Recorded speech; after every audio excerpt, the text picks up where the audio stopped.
these are all, so basically WatchMojo put together this list of 20 metal albums for people who don't like metal. And there's some good ones on here, but basically number 20 is Guns N' Roses. Appetite, which I get that one. Yeah.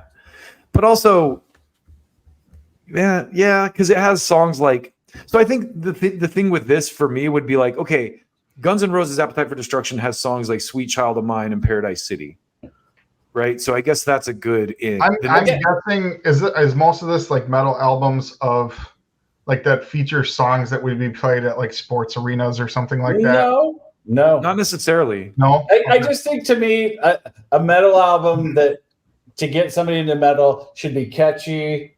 You know, it should be, I don't want to say mainstream because it doesn't have to be, but it should be catchy. So here's the list.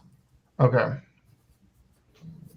And this is for people that don't like metal. Yeah. So or have not listened to metal. Yeah, I was kind of confused by the title at first, but then it's like, so it's basically supposed to be albums to show people that don't actually listen to metal. Yeah. And this is the descending order of the list. I think number 1 is a good one. I do too. That's a great album for people to dive into metal. It's not my favorite Metallica album, but it's a good one to get somebody hooked on it. You know, it's a good gateway. Right. Yeah. The rest of these, I'm not so sure about. Like even for the System of a Down, like they picked Mesmerize. I'm like, I would have picked Toxicity for sure. Yeah. Which I really like Mesmerize, but to get someone hooked in the system, I would definitely go Toxicity. And it has. And like Judas Priest, British Steel would not be my pick. It would be like Turbo or something like that. You know, more of a mainstream kind of a. The Deftones one I think is a good one, and I would have even put that closer to the top because I feel like that Deftones record was really what birthed the screamo genre. Because like when Chino came out doing like the kind of emo voice and then the hard growl screams, everyone started copying that. It was like Deftones like instantly started a craze with that. And so I think Deftones brought a lot of people who might not have otherwise been into like heavier stuff into that world. And then the other one that cracked me up was I would never, ever in my entire life try to convince somebody to listen to metal and tell them to listen to a Dream Theater album. Yeah. I mean, Dream Theater has its place. It's just not what you would want somebody to listen to get them into metal. I mean, 12-minute songs and all these chord changes and progression, you know, all that stuff that just like nobody's going to listen to that and go, yeah, that's really good. I think Van Halen's a good pick. Yeah, so do I. Yeah.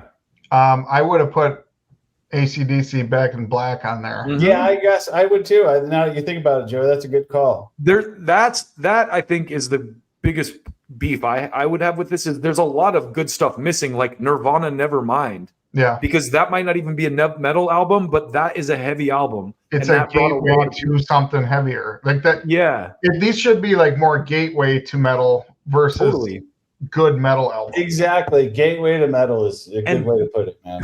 And Death Heaven, like, you know, I'm sure Death Heaven's good, but like I don't know anyone who's like, oh, I can't wait for the new Death Heaven album. I mean, I've been listening to metal since I was 16. I've never even heard of them. I've seen the name. And again, no disrespect, Death Heaven. I don't even know your stuff that well, so they could be amazing. Like I'm not even dissing Death Heaven. I'm just saying, like, I don't know if that's an album I would pick, but maybe it's just because I haven't listened to them. And I guess another beef for me would be too, if you're not gonna pick, you know, Metallica like Master of Puppets or something like that, why would you pick Peace Sells? Yeah, that's a weird one too. You know what I mean? Because to me, if Peace Sells is not to extinction, I could think like Euthanasia or something like that. You know. If we're talking more gateway albums, I would also say like Linkin Park, Hybrid Theory. Yeah, that's a good one. That's another one that you could go down the new metal. Yep. You know, the new or whatever. The newer generation for sure. It's like there's a lot of bands in the newer. There's a band right now that's real big in my son's like circles called Knocked Loose, and they're all right. Like, I'm not a huge fan. They have some pretty cool stuff, but like that's a band that's like bringing like kind of like the younger crowd into like heavier stuff right now. I mean, I will say too that the Alice in Chains Dirt. That's a good one. That's a good pick. Definitely. Would you guys change the Ozzy album? Yes, I would. No more tears. Yeah. No more tears. Absolutely. No more tears. I was gonna say that too. Yeah. Yeah, that's a great album. Yeah. Ask Steve Austin. Yeah. He knows the lyrics. Anyway, I thought this was a better way to kind of like review this without like going too far into the weeds. I got another one for you. Rage Against the Machine. Yeah, that's a good one. Absolutely.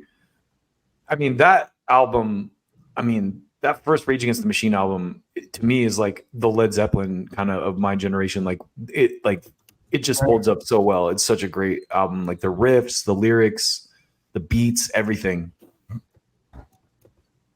Killswitch Engage, End of Heartache, I think is also a good choice. And I did not know this. That was actually nominated for a Grammy. Oh, really? And one of the things they went into in that video, Joey, too, that I didn't also know is that before that record, Adam Duckwitz was playing, and he switched up to guitar. Yeah. Oh, I didn't know that at all. I did not know that. I didn't really get into Killswitch until End of Heartache, so that's kind of where I became a fan. I was an early adopter with them. I had Alive or Just Breathing, and the first single, Fixation on the Darkness, and all that stuff. But I think that's one of their best albums, absolutely, like hands down. Great know album. You guys aren't big Stained fans, but I would probably put Break the Cycle on there for a gateway album. Okay, yeah, because it's got some slower stuff, but it's also got some heavier stuff, and it would be a good. Limp Bizkit could qualify too. I think. Significant Other. Yeah, with Nookie. Yep. Because that album kind of was pop, but had some heavier. Yeah, some of those early like new album that really or new metal that really blew up. Korn Follow the Leader. Yeah, I was thinking or Issues. Mm-hmm. Issues is honestly one of my favorite Korn records. Admittedly, like that, I love that album. That one and the first two are probably my favorites. Third one too. I didn't really like Korn albums are really good at all. Really? I love their first one, and there's some stuff on Life is Peachy I really like. There's other stuff that I think is ass. Like there's one song where he just like says a bunch of like insults or something. I'm like, dude, what is this? That's on Follow the Leader, isn't it? No, it's on Life is Peachy. He's like, well, they got that one with Dirks too, and it's stupid. Yeah, it's just like a bunch of nasty. It's like, dude, all right, did you run out of ideas, John? Come on. Eric, what's your favorite Korn album? I know you're a huge fan. Yeah. What's the one with the swing? Dude, it's so funny. Like when you and Dustin are talking about like old hair metal or something, like I'm lost. Thrash or whatever. What do you think I am, dude? and then now when we talk about new metal. Yeah, we all have all I said was the song or the album with the swing. That's the only one I really know. I'm into Korn with a C myself. So. Anyway, let's keep moving. Hey, this was at least a good segment to talk about. Yeah. It was. We could do our own list too. No. Oh, yeah. Maybe like you would enjoy. Like we could do our own like gateway metal albums. Yeah. Except I like revealed all of them now. Well, we could count them down too. Like rank them. Because people love that stuff. Yep.